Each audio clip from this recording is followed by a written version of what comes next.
السلام عليكم ورحمة الله وبركاته، ازيكم يا شباب؟ يا رب تكونوا بخير. بسم الله والصلاة والسلام على رسول الله. اللهم إنا نسألك علما نافعا ورزقا طيبا وعملا متقبلا. رب اشرح لي صدري ويسر لي أمري واحلل عقدة من لساني يفقه قولي. طيب يا شباب، ده الفيديو الأول اللي هنحل فيه النموذج التجريبي لمايو 2021. دي أول سنة في النظام الجديد، فهنبتدي نحل كده مع بعض لحد 2024 دور تاني زي ما وعدناكم بإذن الله. طيب يلا صلوا على النبي عليه أفضل الصلاة والسلام. السؤال الأول بيقول لي يوضح الشكل ملف لولبي يمر به تيار كهربي I وطوله L. ماشي. ومساحة اللفة منه A وعدد لفاته N. ماشي. إذا تم إبعاد لفاته عن بعضها حتى أصبح طوله 3L، فإن كثافة الفيض المغناطيسي عند أي نقطة داخله وتقع على محوره إيه اللي هيحصل لها؟ طب كثافة الفيض عن الملف اللولبي يا شباب بتساوي ميو في ان في اي على ال. هو كل التغير اللي هو عمله هنا ان هو خلى الطول يبقى 3 ال. اكيد الميو مش هتتغير ولا التيار ولا عدد اللفات. يعني انا دلوقتي لو عندي 10 لفات كانوا قريبين من بعض، قمت انا خليت نفس ال 10 لفات يبقوا بعاد عن بعض، انا كده غيرت عدد اللفات؟ لا، ما غيرتوش. فبالتالي الطول لما يزيد لثلاثة امثال كثافة الفيض على طول بتقل للتلت، والسؤال ده مباشر على طول. تقل إلى 1/3 من قيمتها الأصلية. تمام. كان ممكن يجيبها بطريقة تانية زي ما بيعمل في النماذج الاسترشادية، يقول لي تقل بمقدار قد إيه؟ كنا ساعتها نقول تقل بمقدار تلتين، لأن هي كانت ببي وبقت تلت بي، فهتطرحها من بعض يطلع لك 2 على 3، يبقى هي نقصت بمقدار 2 على 3. بتحسب التغير ساعتها، لما يقول لك بمقدار بتحسب التغير. طيب صلى على النبي عليه الصلاة والسلام. سؤال رقم 2 بيقول لي في الشكل المقابل عندما يتحرك المغناطيس في الاتجاه الموضح أي الاختيارات الآتية يكون صحيح؟ احنا قلنا دلوقتي أهو المغناطيس بيبعد عن الملف، هنعمل له تجاذب طبعا عشان هو بيبعد، أنا عاوزه يقرب، فأعمل له إيه؟ أعمل له تجاذب. هو بيبعد بالجنوب يبقى أنا هعمل قطب مختلف اللي هو شمالي، طبعا الناحية التانية هيبقى جنوبي. يعني المجال هيبقى جوه رايح كده. طب المجال اللي يبقى رايح كده لو طبقت القاعدة هتلاقي التيار نازل في اللفات لأسفل بالشكل ده كده، هيمشي كده بالظبط، هيمشي من بي لإيه. طيب فهو بيقول لي الطرف واي او الطرف اكس. طب هو الطرف اكس كان شمالي، تمام. طيب هو بيقول لي الطرف واي قطب شمالي، ما ينفعش الاثنين يبقوا شمالي. لو اكس كان شمالي يبقى واي جنوبي زي ما احنا راسمين، غلط. طب الطرف اكس شمالي، ماشي. اختيار ج بيقول لي الطرف اكس جنوبي، غلط. الاختيار ده اللي بيقول لي الطرف واي جنوبي، ماشي. طيب يبقى احنا ما بين د وما بين ايه، ما بين ب. النص الاول كده من الاجابه صح، ان هو قال لي في الاختيار ب الطرف اكس شمالي، هو صح فعلا شمالي. وفي الاختيار ده قال لي الطرف واي جنوبي، هو فعلا جنوبي. طب تعالى نشوف بقى. بيقول لي والنقطه ب في الاختيار ب، النقطه ب جهدها موجب. اه. طب تحت بيقول لي النقطه ب جهدها سالب، غلط. بس السؤال ده مش دقيق قوي، يعني مفترض كان للدقه يقول ايه، يقول لك النقطه ب جهدها اعلى. ليه؟ لان احنا قلنا قبل كده ان ممكن الاثنين يكونوا بالسالب بس في واحد فيهم اكبر من الثاني. تمام. فمش شرط ان هي تطلع موجب، مش شرط تطلع موجب. انتوا فاهميني؟ بس هو هنا افترض يعني قال يعني في مصدر يعني، ودي بيمشي من موجب للسالب، بس الادق ان هي ما بتتقالش كده. ولكن احنا جوه السؤال باينه قوي ان هتبقى الاختيار بيه هو اللي صح. طيب صلى على النبي عليه افضل الصلاه والسلام. السؤال اللي بعد كده بيقول لي في دائره التيار المتردده المقابله عند غلق المفتاح كي، فإن زاوية الطور بين الجهد الكلي والتيار ايه اللي هيحصل لها لما اقفل المفتاح ده؟ طب هو انا قبل ما اقفل المفتاح ايه اللي حصل؟ كان عندي مقاومه، او التيار بيمشي كده كده كده كده، المقاومه متوصله على التوالي مع الملف يا مستر. طيب بعد ما قفلت المفتاح انا شلت المقاومه من الموضوع، ما بقاش فيه مقاومه اصلا. فايه اللي هيحصل لزاويه الطور؟ الاول الزاويه كانت حاده عشان دي دايره ار ال، كانت الزاويه حاده، صح؟ لان كنا بنقول ان الملف جهده بيبقى فوق كده، ده جهد الملف وده جهد المقاومه، والجهد الكلي كان بيبقى ما بينهم. فكانت الزاويه ما بين الجهد الكلي والتيار الكلي، لان التيار كان بيتفق مع المقاومه، كانت بتبقى زاويه حاده. طب لما الغي المقاومه دي بقت دايره بقت دايره ال على طول يا مستر، دايره ملف حس، تبقى الزاويه على طول ب 90. التيار لو هنا تلاقي الجهد فوق هنا، فكده زاويه الطور زادت بعد ما كانت حاده بقت ب 90، فالزاويه تزداد. وده سؤال على فكره سؤال مباشر. طيب صلوا على النبي عليه افضل الصلاه والسلام. السؤال اللي بعد كده بيقول لي يمثل كل شكل بياني عدد من الذبذبات لجهد متردد ناتج عن دينامو مختلف اكس وواي. ماشي. ده الدينامو واي وده الدينامو اكس.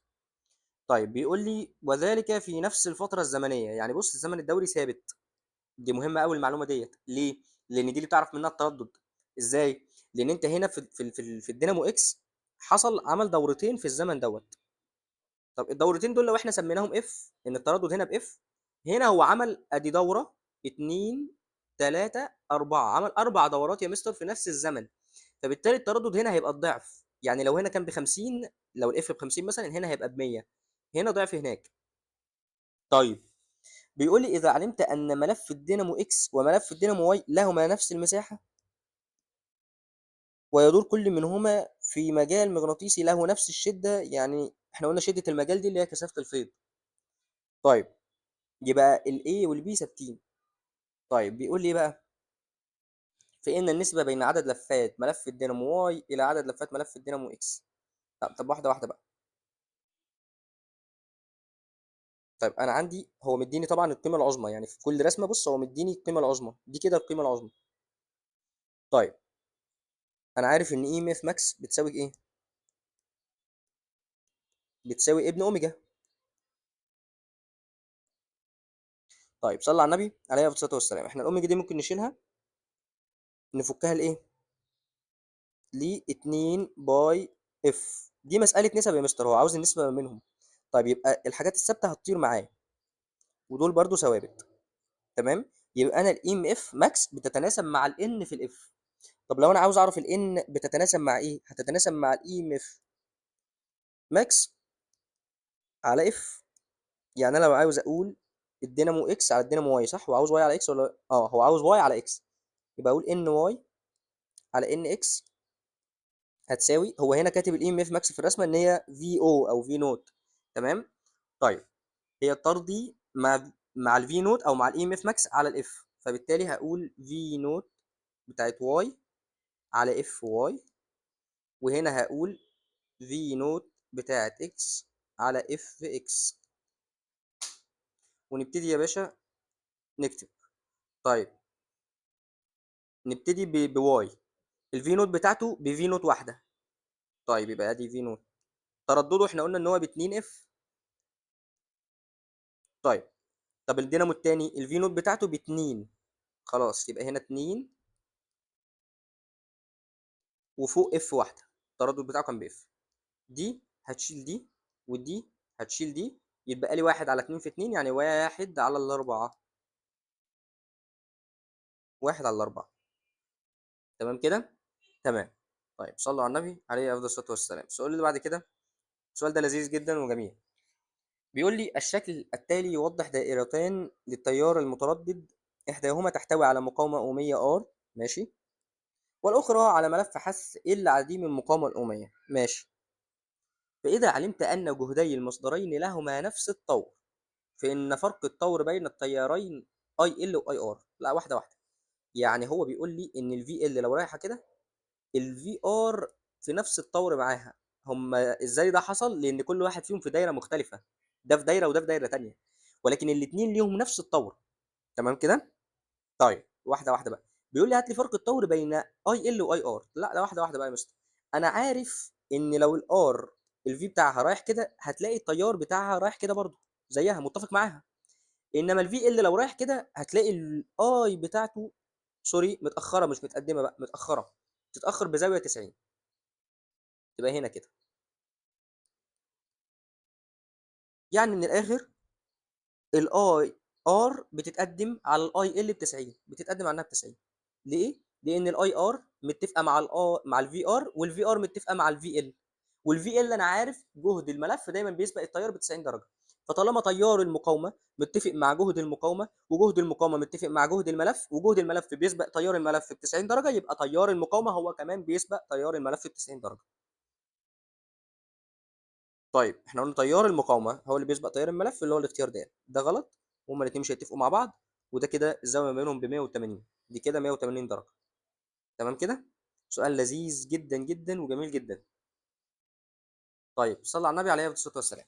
بيقول لي لديك سلكان من النحاس، طالما قال لي ان الاثنين من النحاس يبقى الرؤي ثابت، لهما نفس الطول كمان، يعني الطول ثابت.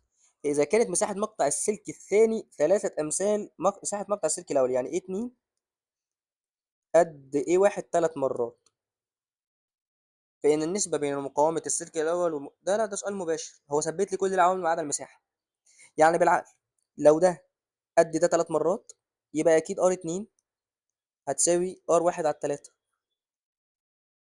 يعني النسبة بينهم واحد على التلاتة. او بلاش، تعالى نعملها واحدة واحدة عشان ما نلخبطكش. تعالى كده، هنا في الجنب هنا نعملها.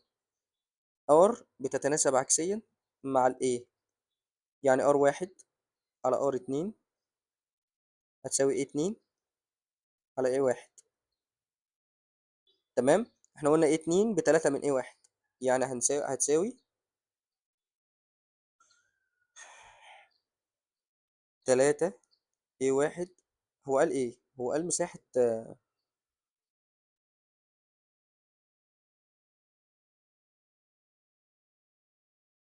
لا سوري، انا ما ركزتش، معلش يا شباب. احنا هنا احنا قلنا احنا لو ودينا الار دي الناحية دي هيتبقى لي تلاتة، فهتبقى تلاتة على الواحد مش واحد على التلاتة اصلا يعني. يعني لو عملناها بالطريقة دي على طول كده هي هتطلع معانا تلاتة، بس انا اللي اتلخبطت يعني. ولو عملناها بالطريقة التانية هتطلع برضو معانا تلاتة الى واحد. هي شلت ديت وحطيت مكانها 3 اي واحد، الاي واحد هتشيل اي واحد يتبقى لي 3 الى واحد. تمام. تمام. وانت دايما لما تيجي تحل اي سؤال وتلاقي النسبه وعكسها تركز قوي وتراجع على حلك تاني. طيب صلى على النبي عليه الصلاه والسلام. سؤال 7 بيقول لي يوضح الشكل أربعة ملفات مختلفة في المساحة وعدد اللفات مختلفة في المساحة وعدد اللفات، ماشي، تدور جميعها حول محور عمودي على مجال مغناطيسي B بنفس السرعة الزاوية. ماشي. هم مختلفين في المساحة وعدد اللفات بس ليهم نفس المجال ونفس السرعة الزاوية، يعني البي والأوميجا ثابتين. طيب بيقول لي فإن ترتيب الملفات تصاعديا حسب قيمة القوة الدافعة المستحثة العظمى. ماشي. في كل ملف هو عاوز اي ام اف ماكس، الترتيب بتاع الاي ام اف ماكس بتاعته. طيب بسرعة كده، الاي ام اف ماكس بتساوي ابن اوميجا. احنا قلنا دي ودي ثابتين، يبقى هي بتتناسب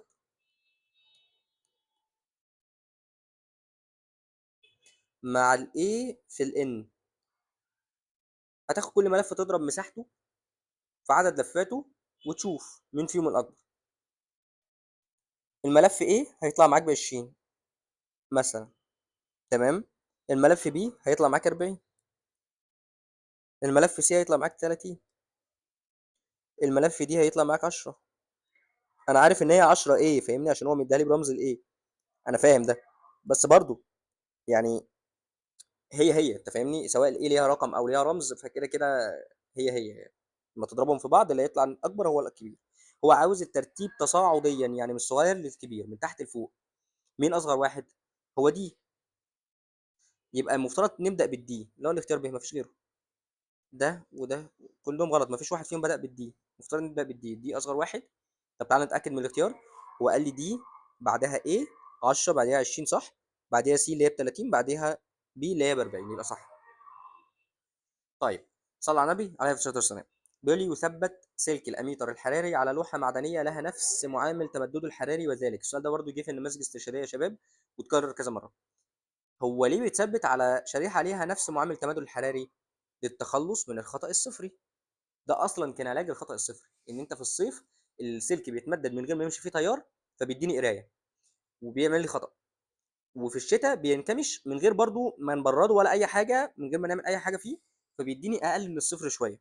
فلو القراءه تبقى بواحد مثلا يديني نص، ما يدينيش واحد. فدي كان اسمها الخطا الصفري، وكنا بنعالجه عن طريق ان احنا بنعمل اللوحه المعدنيه من نفس معامل التمدد الحراري. طيب صلوا على النبي عليه الصلاه والسلام. بيقول لي الشكل التالي يوضح سلك تم تشكيله على هيئة أنصاف حلقات دائرية متصلة معا ووصلت نهايتيه بعمود كهربي. أي الحلقات تكون عند مركزها كثافة الفيض أقل؟ عاوز أقل كثافة فيض. طب ثانية واحدة بقى. البي بتساوي منير ميو ان اي على 2 ار. الميو ثابتة، حلو كده، وعدد اللفات ثابت، مش كلهم نص حلقة يعني نص.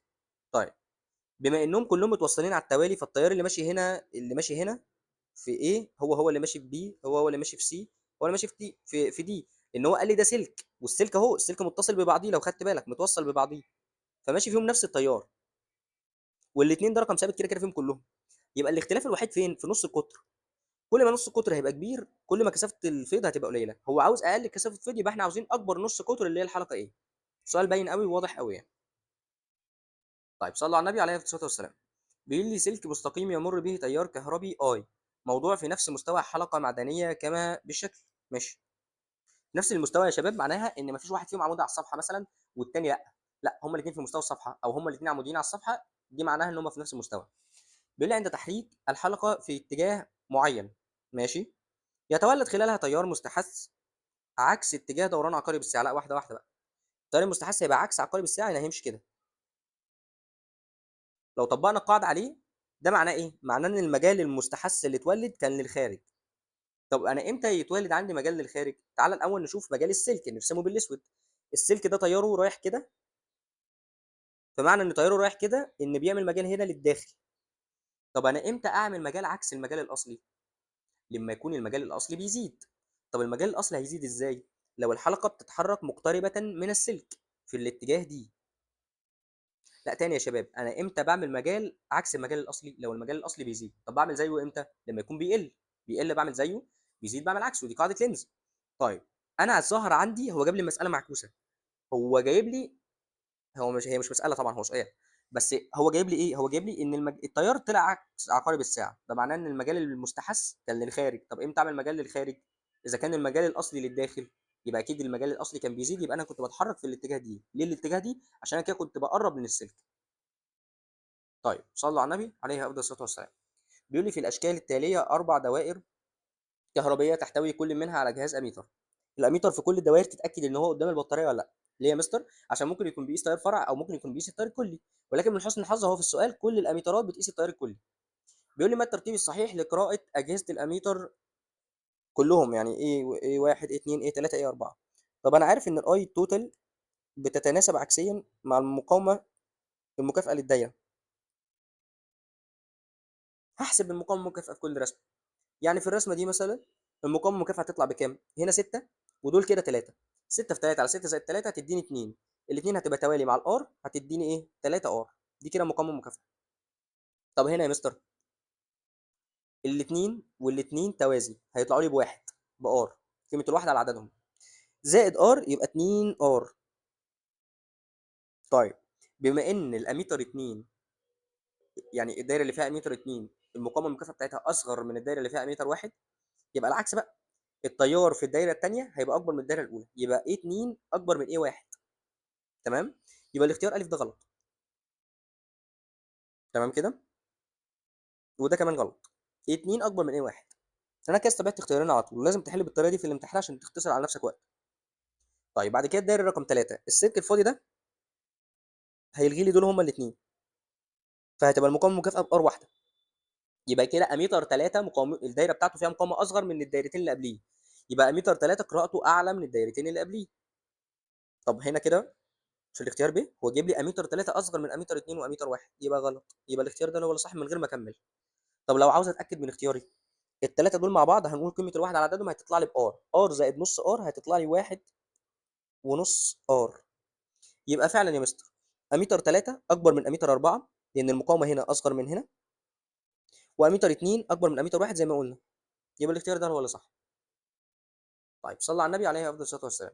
بيقول لي في الشكل الموضح اثناء تحريك القضيب AB جهه اليمين بسرعه منتظمه V، فين اضاءه المصباح اللي هيحصل لها؟ هتطبق قاعده فيلمنج لليد اليمنى. هيتحرك بسرعه، يبقى اليد اليمنى السرعه في الاتجاه لليمين، المجال عمودي على الصفحه للداخل، يبقى التيار المستحث هيمشي من B الى A. تمام كده. طيب التيار ده هشوفه لما يكمل في الدايره هيمشي ازاي؟ هيمشي مع اتجاه البطاريه الاصليه. يبقى التيار الكلي هيساوي ايه؟ في باتري زائد الاي ام اف. طالما اتجمعت عليه يبقى اضاءه المصباح هيحصل لها ايه؟ هتزيد، لان التيار الكلي كده هيزيد وبالتالي الاضاءه هتزداد. ولو عاوزين نبقى دقيقين قوي هنقول تزداد لحظيا ثم تعود الى الحاله الاصليه. تزداد لحظيا ليه؟ لان او لفتره محدده. ليه؟ لان انت اثناء بس ما انت بتحرك القضيب بتكون بتزيد. يعني لو احنا بنحرك اثناء بس ما احنا بنحرك القضيب كده هي بتزيد، بس بعد كده لا خلاص ما فيش اي ام اف بتتولد. بس هو طبعا يعني هو برده سؤال دقيق قوي لان هو قال لي اثناء، هو بيسال اثناء، هي اثناء الحركه فعلا هي بتزداد. لكن لو قال لي مثلا تحرك ثم توقف مثلا، يبقى تزداد ثم تعود الى قيمتها الاولى. طيب صلى على النبي عليه افضل الصلاه والسلام. بيقول لي امامك سلكان واحد واثنين متعامدان في مستوى واحد، ويمر في كل منهما تيار كهربي اي واحد واي اتنين على الترتيب، فان اتجاه القوة المغناطيسية المؤثرة عند منتصف السلك واحد نتيجة لتأثره بالمجال المغناطيسي الناشئ عن مرور تيار كهربي في سلك اتنين يكون. طيب بإيد الشمال قاعدة فيلمنج لليد اليسرى، هو عاوز اتجاه القوة. أولا السلك اتنين دوت هيعمل مجال هنا للداخل وهيعمل مجال هنا للخارج، المجال بتاعه يكون للخارج. فأنت هتطبق القاعدة عادي، المجال للخارج، التيار ماشي يسار الصفحة، يبقى القوة هتبقى أعلى الصفحة. سؤال بسيط يعني. ان شاء الله هنعمل لكم فيديو عن القواعد كلها، عشان كل سنه لازم يجي اسئله عن القواعد زي ما انت شايف كده. يعني لازم يجي سؤال على قاعده فيلم اليد اليمنى، واحده لليد اليسرى، لازم مفيش امتحان بيخلو من القواعد ديت. طيب يا شباب، صلى على النبي عليه الصلاه والسلام. بيقول لي اميتر اتصل بمقاومه خارجيه اكس قيمتها 400، يبقى دي كده ار اكس، فانحرف مؤشره الى 3 ارباع تدريج الجلفانو. ماشي، راح لثلاث ارباع التدريج،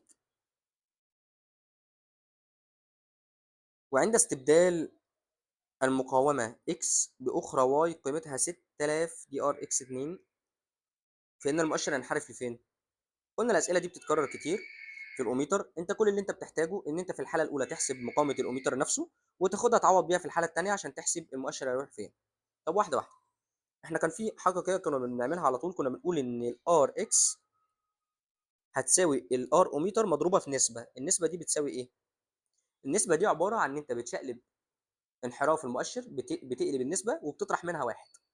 طب هو قال لي المؤشر هيروح لثلاث ارباع التدريج، مقلوبها 4 على 3، 3 على 4 مقلوبها 4 على 3 واطرح منها واحد، ده كده هيتضرب في الار اوميتر.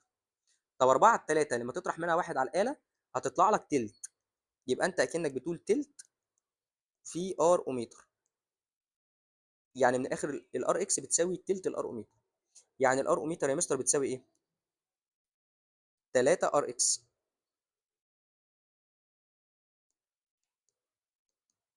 طب ار اكس كانت بكام؟ الار اكس كانت ب 400، يعني هتساوي 3 في 400 هتساوي ايه؟ 1200. طب يا مستر معلش طريقتك ديت مش واضحه بالنسبه لي، انا اول مره اتفرج عليك وما اعرفش الطريقه اللي انت بتحل بيها ديت. اقول لك بسيطه قوي. انحراف الانحراف عباره عن ايه؟ التيار الجزئي على التيار الكلي بيساوي ار اوميتر على ار اكس زائد ار اوميتر. وهو قايل لي ان المؤشر انحرف ل 3 على 4 من التدريج، هعمل طرفين في وسطين، هيطلع عندي 3 ار اكس زائد 3 ار اوميتر بتساوي 4 ار اوميتر. هودي دولت باشاره سالبه الناحيه التانيه، يبقى 3 ار اكس هتساوي 4 ار اوميتر ناقص 3 ار اوميتر يديني ار اوميتر واحده. ده هو اللي انا عملته فوق اصلا، وانا جبتها لك اهوت ان ار اوميتر بتساوي 3 ار اكس، وهنا طلعت برضو ار اوميتر بتساوي 3 ار اكس. يبقى انت عندك اوبشن من الاثنين، يا اما تشتغل بالقانون يا اما تشتغل ان انت تشقلب النسبه وتطرح منها واحد، وده معناه ان النسبه اللي هتطلع لك في الاخر خالص ديت الار اكس بتساوي النسبه ديت من الار اوميتر اللي يريحك وحل بيه. نفس الفكره برضه هتعوض وهتطلع معاك ان الار اوميتر طلعت ب 1200. طب هو عاوز مني ايه؟ عاوز يشوف لو انا وصلت مقاومه ثانيه خارجيه ب 6000 المؤشر هيروح في انهي حته من التدريج. واحده واحده واحده واحده. انا دلوقتي عندي اهوت، احنا قلنا الانحراف بيساوي ار اوميتر على ار اكس، بس الجديده بقى المره دي زائد ار اوميتر هتساوي ار اوميتر بكام؟ ار اوميتر طلعت معايا ب 1200 على 6000 اللي هي ار اكس الجديده زائد ال 1200 هتطلع لك 1200 على 7200. الصفرين هيشيلوا الصفرين. تمام كده؟ تمام. طيب لو انت قسمت هنا على ال 12 هتديك واحد، ولو قسمت ال 72 على 12 هتديك 6، يبقى واحد على 6. هعرف المؤشر كده هيروح لسدس التدريج اللي هو الاختيار ألف. تمام كده؟ تمام. طيب صلى على النبي عليه أفضل الصلاة والسلام. بيقول لي أمامك 4 موصلات منتظمة منتظمة المقطع هو من نفس المادة، يعني الرو اي ثابتة. ماشي، ومختلفة الأبعاد، فإن ترتيب هذه الموصلات تصاعديا حسب مقاومتها الكهربية. على طول اشتغل النسبة على طول. النسبة في هنا في ايه هتبقى 2 على الاتنين، تطلع لي بواحد. النسبة في دي هتبقى 1 على التلاتة. انت بتجيب النسبة ما بين ال والبي على ال والاي، يعني ما بين الطول والمساحة على طول، لأن الرو اي ثابتة. طيب في سي هتقول 2 على 1، في دي هتقول 1 على الأربعة. هو بيقول لي ترتيبها تصاعديا من الصغير للكبير، أصغر واحد هو دي. أصغر واحد هو دي، يبقى الاختيار ج غلط، والاختيار بي غلط. الاختيار ألف قصدي غلط. تمام. طيب دي بعديه مين بقى؟ الدي بعديه بي. دي مش بعديه ايه، دي بعديه بي، يبقى الاختيار دي ده اللي هو الصح. دي بي اي سي. دي بي اي سي كده مظبوط. طيب صلى على النبي عليه افضل الصلاه والسلام. بيقول لي الشكل المقابل يوضح موصلين اكس وواي. ماشي. اذا علمت ان الموصل اكس يمر به تيار كهربي شدته اي، بينما الموصل واي يمر به تيار شدته 2 امبير، فإن شدة التيار I التي تجعل كثافة الفيض عند النقطة M تساوي صفر، نقطة تعادل يعني. طيب واحدة واحدة. هي لو نقطة تعادل فأنت كده عندك مجال X بيساوي مجال Y. طب مجال X ميو I على 2 باي دي. مجال Y بيساوي ميو N I على 2 R. نص قطر الملف الدائري هو مديهولي بدي أصلا، يبقى هقول على 2 دي. الاتنين دي ديت هتشيل الاتنين دي ديت، والميو هتروح مع الميو. طيب هو قال لي ان في واحد فيهم ماشي فيه اي والتاني ماشي فيه 2 امبير. طب لو انا عاوز احسب الاي، طيب الاي هتساوي ايه يا مستر؟ هودي الباي دي الناحيه دي، يعني هتساوي باي في الان بكام؟ بنص عشان دي نص لفه، في التيار باتنين. هو قال لي ان التيار ب2 امبير. طب الاتنين هتروح مع النص، يبقى لي باي، يبقى بيساوي واي امبير. ده التيار اللي يخلي كثافه الفيض تنعدم. طيب صلى على فكره السؤال ده هو السؤال بتاع المماس، خلي بالك يعني ان الدايره تبقى مماس، بس الفرق بقى ان هو ايه، بدل ما يجيبها لي مماس جابها لي نص دايره، لكن انت لو كملتها كده هتلاقيها مماس، السلك مماس. تمام. تمام. طيب صلى على النبي عليه افضل الصلاه والسلام. بيقول لي اي من مجموعات المقاومات التاليه تعطي مقاومه كليه قيمتها ار. واحده واحده بقى. الاختيار الف غلط من وشه كده. ليه بقى غلط؟ لان في واحده فيهم بار وهم كلهم على التوازي، فالمقاومه هتطلع اصغر من اصغر مقاومه، هتطلع دايما اصغر من ار. يعني هنا اصغر، ولازم تتعلم تعمل الموضوع دوت عشان تختصر على نفسك وقت في الامتحان.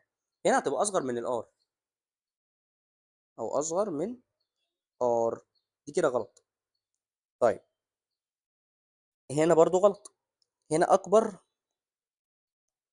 من ار، لان دول على التوالي.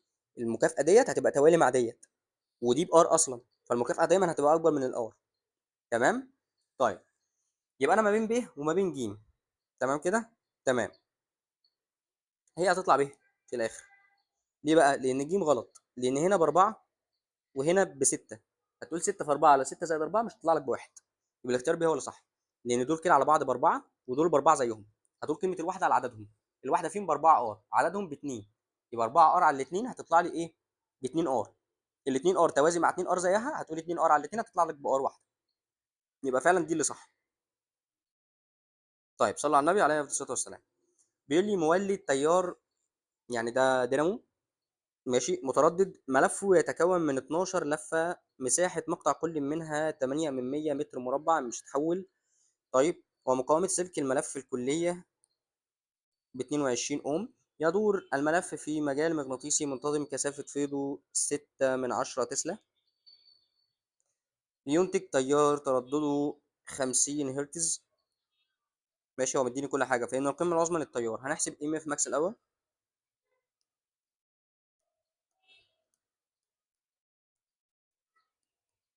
ابن اوميجا.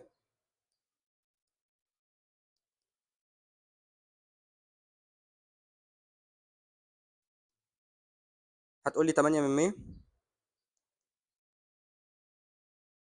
في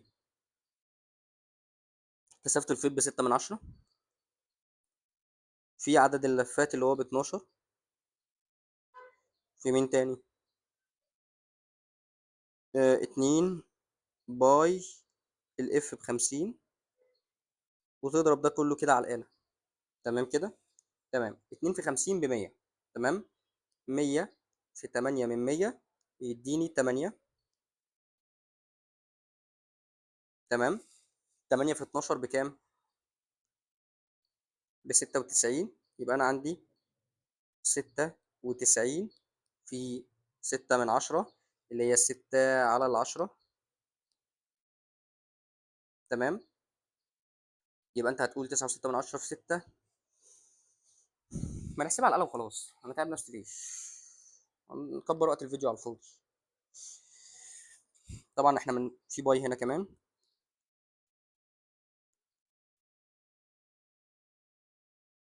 يبقى احنا هنقول 9.6 ماشي في باي، تطلع معانا ب180.955 فولت. انا هاخد الرقم زي ما هو وهعوض بيه، على الآلة. يعني هو رقم كبير قوي، بس انت هتعوض بيه كامل، لان احنا قلنا في الدينامو ما بنختصرش. طيب دي كده الاي ام اف. هو عاوز ايه؟ عاوز القيمة العظمى للتيار. هتاخد الاي ام اف ماكس وتقسمها على المقاومة. المقاومة مديها لي بكام؟ ب 22. خد الرقم اللي طلع لك.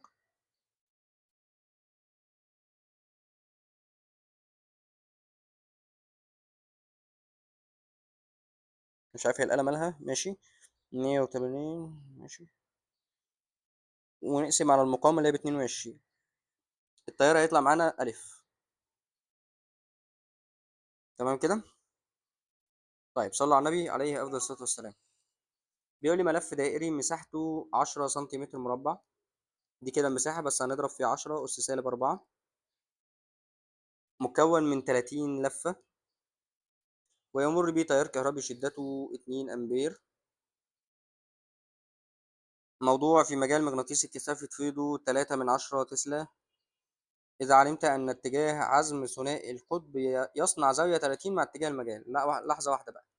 هو إيه اتجاه عزم ثنائي القطب ده يا مستر؟ إحنا قلنا عزم ثنائي القطب لو ده الملف أهو، الملف أهو.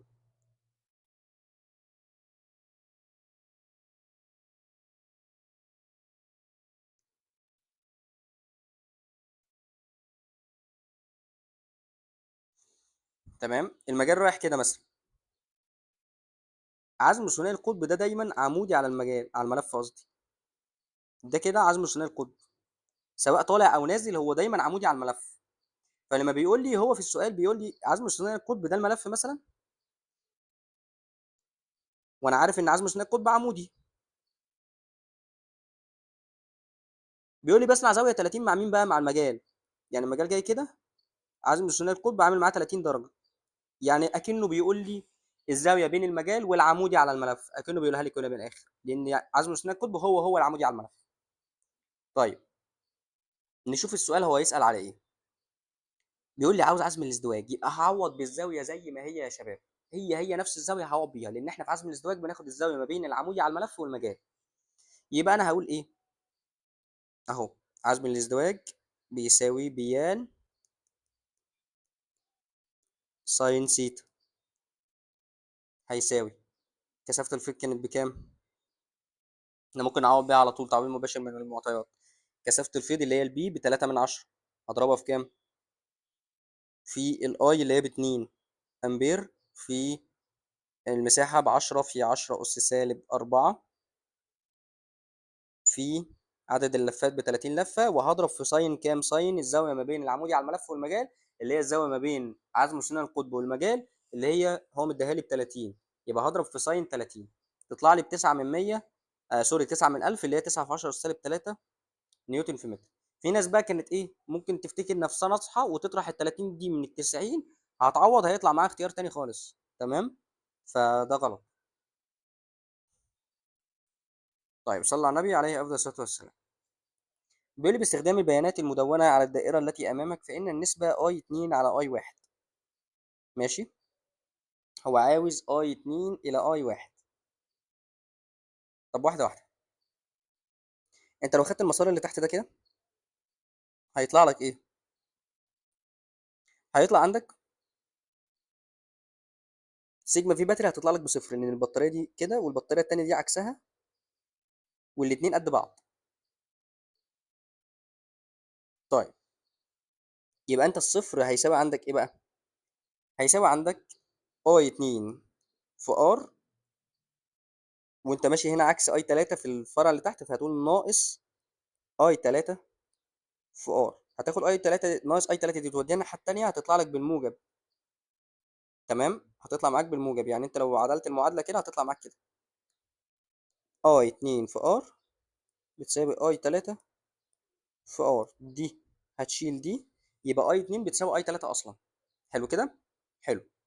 طيب يا شباب، فبما ان اي 2 بيساوي اي 3، لو طبقنا كيرشوف في الاول هنا هنقول ان اي 1 بيساوي اصلا مجموعهم، ما هو اي 1 دخل وطلع منه اي 2 زائد اي 3، وطبعا اي 3 هو الاي 2، فهقول بيساوي اي 2 زائد اي 2، يعني بيساوي 2 من اي 2، ضعف الاي 2 من الاخر. تمام. طيب خلاص، يبقى انت لو عاوز اي 2 على اي 1 هتطلع النسبه نص على طول. ما هو طالما اي 1 ضعفه، يبقى انت لما تقول اي 2 على اي 1 هتساوي عندك ايه؟ ادي اي 2 على 2 من اي 2، ده هيشيل ده، يطلع لك نص. سؤال بسيط ولذيذ يعني. هو الفكره ان معظم الناس ممكن تفتكر ان السؤال فيه فكره صعبه وكده، بس هو السؤال ابسط مما تتخيل يعني. طيب صلى على النبي عليه افضل الصلاه والسلام. بيقول لي وضح الشكل مصدر متردد القيمه العظمى لجهده كذا، بس خلي بالك دي القيمه العظمى، واداني التردد. بيقول لي متصل بملف حث اكس حثه الذاتي ال عديم المقاومه الأمية. ماشي، فاذا علمت ان القيمه الفعاله للتيار المار بالدائره، اداني القيمه الفعاله بتاعت التيار. نركز في الموضوع ده، هو اداني القيمه العظمى للمصدر واداني القيمه الفعاله للتيار.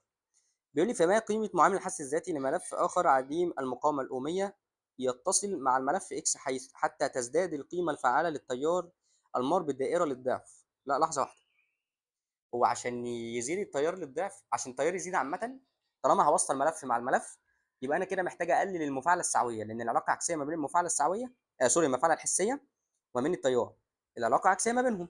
فبالتالي عشان ازود التيار يبقى انا محتاج اقلل المفاعله، وعشان اقللها يبقى انا اكيد هوصله معاه على التوازي. يبقى الاختيار الف وج غلط، لان هو قال لي على التوالي، ده غلط، المفترض اوصله على التوازي. طيب، فبيقول لي وما طريقه توصيله، انا خلاص استنتجت طريقه توصيله. طب ثانيه واحده، عشان ازود التيار للضعف يبقى انا محتاج ايه؟ برافو عليك، محتاج المفاعله الحسيه تقل للنص. يبقى عشان تقل للنص وهما الاثنين على التوازي، ده معناه ان الاثنين قيمتهم قد بعضيها، معامل الحس الذاتي لكل واحد فيهم قد التاني. طب اعمل ايه يا مستر؟ هحسب المعامل الحس الذاتي بتاع الملف اكس، وبالتالي هستنتج معامل الحس الذاتي بتاع الملف التاني اللي هيتوصل معاه على التوازي، لانه لازم يكون قده. فهحسب دوت وهستنتج، بالتالي هستنتج معامل الحس الذاتي بتاع الملف التاني. تمام. تمام. طب احسبها ازاي يا مستر؟ كنا بنقول تمشيها بالترتيب واحده واحده يا مستر، لو تفتكر يعني. كنت بقول لك لو انت عاوز ال هتروح تجيبها منين؟ من الاكس ال. طب الاكس ال هتجيبها منين؟ من الفي توتال على الاي توتال، بس كده. طيب خلي بالك، انت الفي توتال بتاعتك ديت هو مديني قيمه عظمى، فانا محتاج احسبها، احولها لقيمه فعاله. احسبها ازاي؟ هضربها، كنا بنقول في ماكس ساين 45، تمام؟ طلعت معاك، هتقوم واخدها وقاسمها على ايه؟ على التيار الفعال اللي هو ب 2، هتطلع معاك بكام؟ ب 50 جذر 2.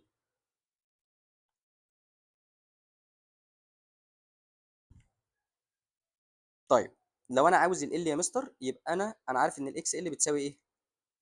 2 باي اف في ال. انا عاوز ال يبقى هقول اكس ال على 2 باي اف، يبقى هقول اكس ال على 2 باي الاف بكام؟ ب 50، هو مدالي في السؤال. هتطلع لي ب 22 من 100.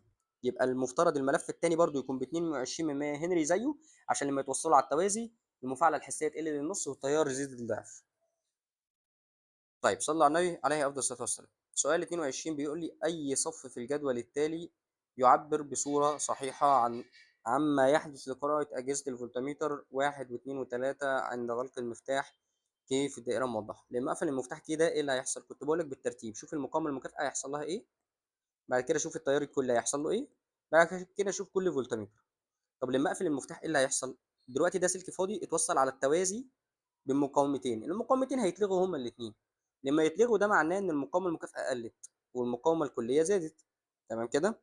تمام. سوري، التيار الكلي زاد، المقاومه المكافئه قلت والتيار الكلي زاد. تمام.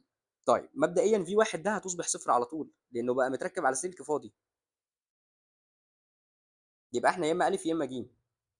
طيب في 2 مفيش اختلاف عليها، في 2 بتساوي اي في الاثنين ار، والاثنين ار ده رقم ثابت ما بيتغيرش، يعني المقاومه الاثنين ار دي رقم ثابت، ولكن التيار الكلي اللي ماشي فيها زاد، فبالتالي في 2 هتزداد. طيب الاختيار الف بيقول لي في 2 هتزداد، انما الاختيار ج بيقول لي تقل، يبقى غلط. يبقى انا ما عنديش غير الاختيار الف هو اللي صح من غير حتى ما اشوف الفولتمتر الثالث. وعلى فكره لو بصيت على الفولتمتر الثالث هتلاقي ان في 3 بتساوي ايه؟ في باتري.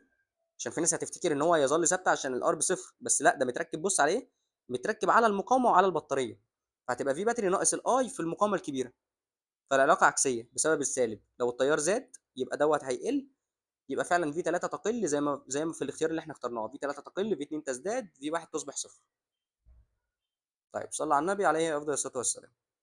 بيقول لي دينامو تيار متردد عدد لفات ملفه 100 لفه،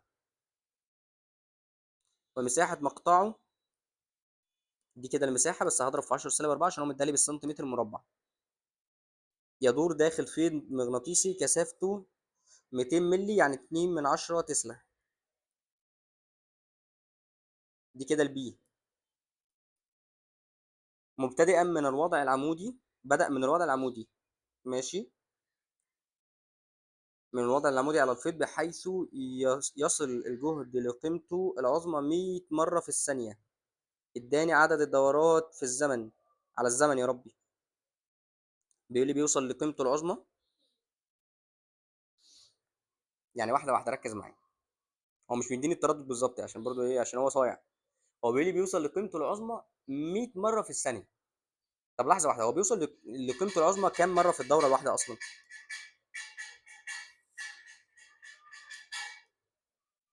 في الدورة الواحدة يا مستر، لو هو بادئ من الوضع العمودي اللي هو وضع الصفر، يبقى هيوصل لقيمته العظمى مرتين، عشان لازم يبقى واخدين بالنا، عشان هو لو كان قال لي ان هو مش بادئ لو كان قال لي بدأ من وضع النهاية العظمى او من الوضع الموازي، ساعتها كان هيوصل لثلاث مرات، ادي مرة اتنين تلاتة.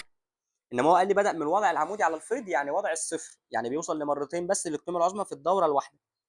يعني معناه ايه يا مستر؟ يعني معناه يا مستر لو هو وصل 100 مرة في الثانية للقيمة العظمى، ده معناه ايه؟ معناه ان هو تردده ب 50 هرتز. ليه يا مستر؟ اصل هو بيوصل مرتين في الدوره الواحده، فانا لما اقول لك بالعقل، انا بقول لك هو بيوصل مرتين للقيمه العظمى في الدوره الواحده، طب اقول لك هو وصل 100 مره للقيمه العظمى، يبقى الكلام ده حصل في كام دوره؟ 50 دوره، 2 في 50 يديك 100. فاكر حتى كنت بقول لك ان هو ب 2 اف، بيقول لك عدد مرات الوصول للقيمه العظمى مبتدئ من وضع الصفر، كنت بقول لك ايه 2 اف، بتقول 2 في عدد المرات او عدد الدورات. تمام، فهو قال لك بيوصل للقيمه العظمى 100 مره في الثانيه، ده معناه ان تردده ب 50، بيعمل 50 دوره في الثانيه. ازاي بيعمل 50 دوره في الثانيه؟ لان الدوره الواحده فيها مرتين قيمه عظمى، فبالتالي وصل 100 مره للقيمه العظمى، يبقى هو عمل 50 دوره بس، بالتالي تردده ب 50 هرتز. دي تركايه مهمه جدا، خلي بالك ومش سهله. يبقى الاف بيساوي 50 هرتز، وتعوض على طول تعويض مباشر. الاي ام اف هو عاوز ايه؟ عاوز القيمه الفعاله للجهد. طب اي ام اف افكتيف بتساوي اي ام اف ماكس في ساين سيتا، ساين 45 بقى. تمام، فانا هقول ايه، هعوض تعويض مباشر على طول، ابن اوميجا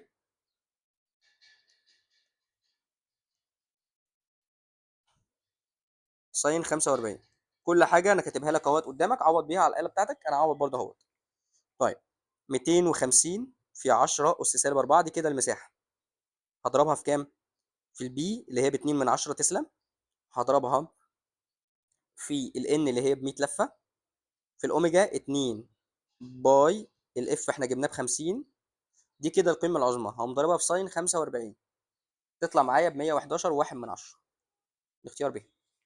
طب لو انت يا مستر كنت عوضت عن التردد ان هو ب 100 على طول كده، خدت اللي هو جابه لك دوت وعوضت على طول ب 100، يعني يطلع لك الاختيار دوت. يعني شوف هو حاطط، بص هو عامل حسابه لاي حاجه. فناخد بالنا عشان السؤال ده فعلا فعلا السؤال ده خبيث قوي، في حته ان هو قال لك بيوصل للقيمه العظمى 100 مره في الثانيه. لا يا مستر، خلي بالك، 100 مره بيوصل للقيمه العظمى ده معناه ان هو عمل 50 دوره بس، لان هو بيوصل لمرتين في الدوره الواحده. طيب صلى على النبي عليه افضل الصلاه والسلام. بيقول لي جرس كهربي قدرته 1 واط. دي باور الثانوي، لان الجهاز دايما بيتوصل في الملف الثانوي للمحول. عند مرور تيار كهربي شدته نص، يبقى ده اي اس برضو، لان هو قال لي خلاله، بيمشي خلاله. طيب اتصل بمحول كهربي كفاءته 95%، وعدد لفات ملفه الثانوي 1/100 من عدد لفات ملفه الابتدائي.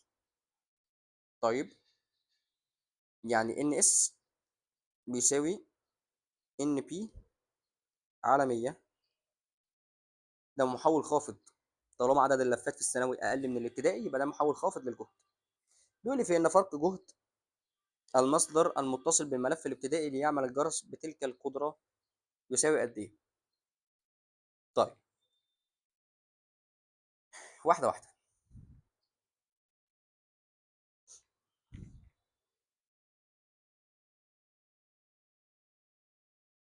احنا ممكن نعمل حركة لذيذة قوي. انا عارف ان الكفاءة بتساوي اي اس في اس على اي بي في بي. تمام كده. طبعا بنضربهم في 100، بس احنا بنقسم على 100 للطرفين يعني لما بنيجي نحل المسائل اللي زي دي. هو عاوز ايه؟ عاوز الجهد بتاع الملف الابتدائي. طيب انا محتاج اعرف تيار الابتدائي، او محتاج اصلا اعرف النسبه دي،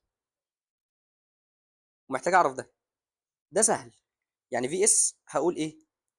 باور اس على اي اس. تعويض مباشر على طول. باور اس هو مديها لي بواحد واط، والتيار بنص. هتقول لي واحد على نص هيطلع لك 2 فولت. تمام كده. يبقى احنا لو جينا نعوض هنا، الكفاءه بايه؟ الكفاءه ب 95%، يعني 95 من 100 بتساوي ايه؟ اهو ادي 2 اللي هي الفي اس ب 2، والفي بي بكام؟ انا عاوزها اصلا مش معايا. طيب الاي اس على الاي بي دي ممكن اشيلها واحط مكانها ايه؟ احط مكانها ان بي على ان اس، صح؟ مش احنا كنا بنقول اي اس على اي بي بتساوي ان بي على ان اس؟ العلاقه ما بينهم على طول عكسيه، حتى لو المحول مش مثالي، قلناها في فيديو مراجعه. طيب ودي الان بي دي الناحيه دي، يبقى ان بي على ان اس هتساوي 100 على الواحد. تقوم حضرتك جاي لي هنا تحت كده وتعوض لي. هتشيل الاي اس على الاي بي وتحط مكانها ان بي على ان بي على ان اس اللي هي ب 100 على الواحد. دول كده ب 200. حلو. حلو. طب انا عاوز الفي بي، اقوم عامل ايه؟ اقوم قايل الفي بي هتساوي 200 على 95 من 100، طرفين في وسطين على طول. تطلع معايا الاختيار ده بالظبط 210 و53 من 100 بالظبط. تمام كده يا شباب. تمام. طيب نصلي على النبي عليه افضل الصلاه والسلام. بيقول لي الشكل المقابل يوضح دائرة تيار متردد تتكون من مصدر تيار متردد القيمة العظمى لجهده 250 فولت. ماشي، بس دي القيمة العظمى. وملف حس المقاومة الأومية، هو ملف حس مهمل للمقاومة الأومية، وأميتر حراري مقاومته الأومية 12 متصلة معا على التوالي. فإذا كانت قراءة الأميتر 10، دي كده أي إفكتيف، وقلت لك دي التركية اللي بيعملها دايما في الامتحان، يديني القيمة العظمى للمصدر ويقول لي قراءة الأميتر على طول. هو معتمد إن أنا أبقى عارف إن دايما الأميتر بيقرأ القيمة الفعالة، عشان ده أميتر حراري. لأن قيمة المفاعلة الحسية بسيطة جدا. عاوز المفاعلة الحسية يا مستر؟ يبقى أنت هتجيبها منين؟ هتجيبها من المعوقة، والمعوقة هتجيبها من في توتال على أي توتال. هروح الأول أحسب المعوقة. الفي توتال بكام؟ ب 250 ساين 45، عشان اجيب القيمه الفعاله، واقوم قاسم على ال10 اللي هي قراءه الاميتر. هتطلع لي ب17.7 تقريبا يعني. طيب انا عاوز ايه؟ عاوز الاكس ال. الاكس ال بتساوي ايه؟ جذر التربيعي لزد تربيع ناقص ار تربيع في مقاومه اوميه ب 12. هو قالها لي ان هي بتاعه الاميتر، فانا هقوم قايل ايه؟ جذر او 17.7 تربيع ناقص 12 تربيع، هتطلع لي الاختيار ب.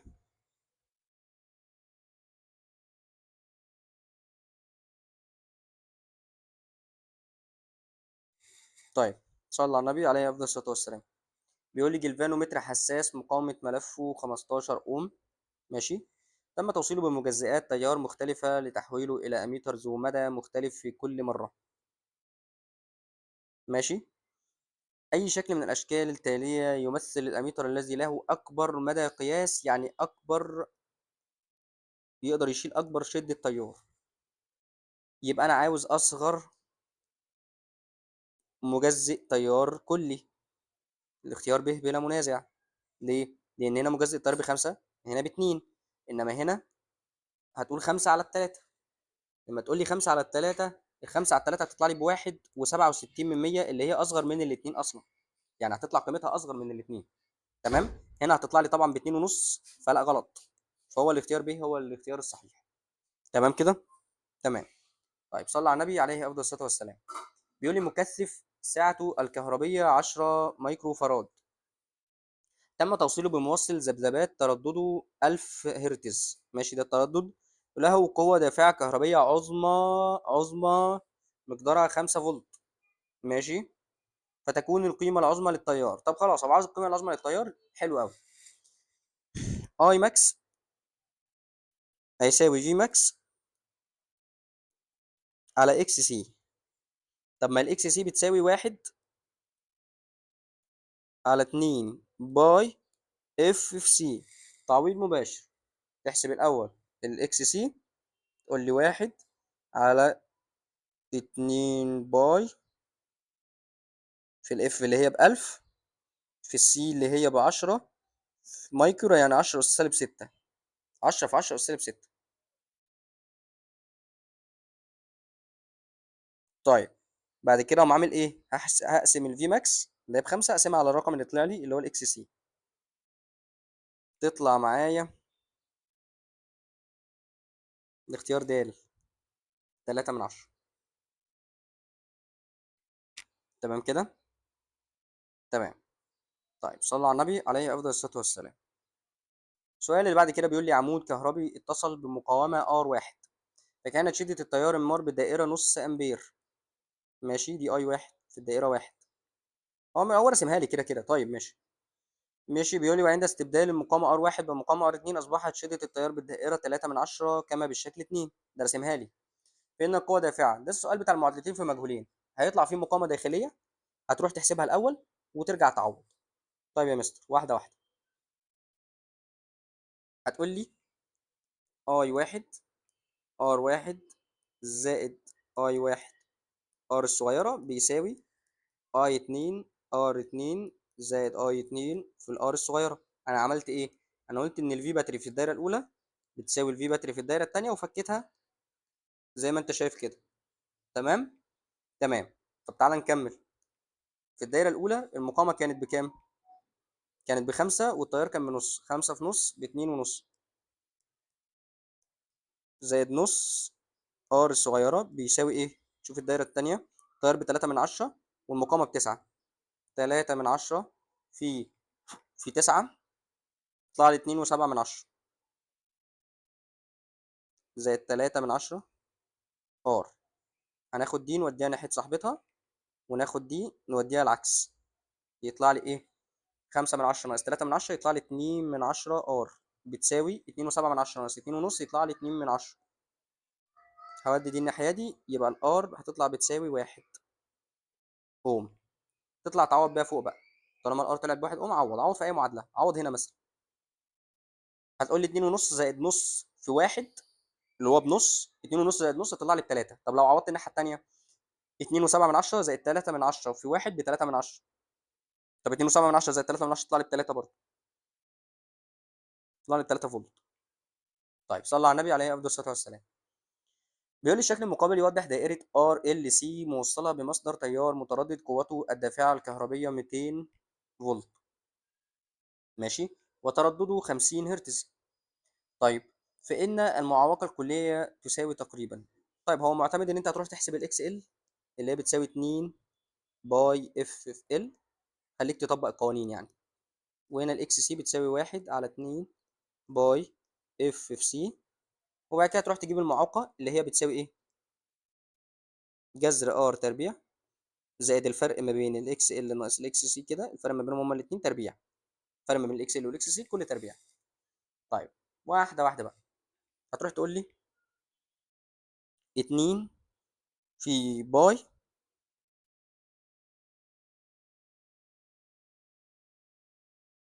في الاف اللي هي بكام؟ الاف ب 50 في ال ب7 على 22 تطلع لي ب 100. المفاعله الحسيه تطلع ب 100 اوم.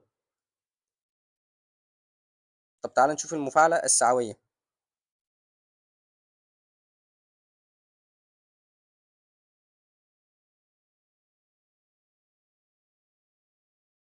ال- السعه ب 5.3 من 10 في 10 أس سالب 5 تطلع لي ب 60. 60 اوم. الفرق ما بينهم ب 40، والمقاومه اهو مديها لي على الرسمه ب 30.